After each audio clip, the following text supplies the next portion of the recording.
Quick review of the extra thick Magic Cleaner pads. This is a 20 pack, and at the time of recording this, these have over 18,000 reviews at a 4.3 star rating. So I'm going to assume that they are good, but until we try them, we won't know.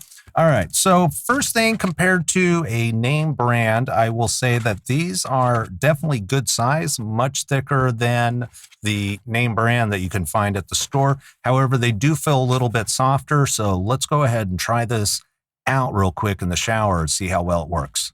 All right, audio isn't going to be great in here. I mean, I am in a shower, but I want to see just how durable this is. So let's get a little bit of water.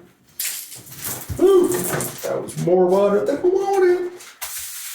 Okay. Now this is smooth stone here. It's not rough.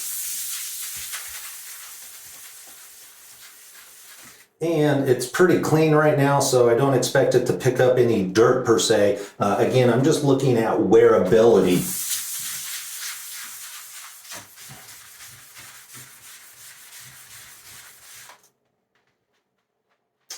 And I don't know how well you can see, get that in the light there. There is definitely, it is picking up dirt and it's holding up. It is not, it's not just falling apart or disintegrating. So initial thoughts, pretty good.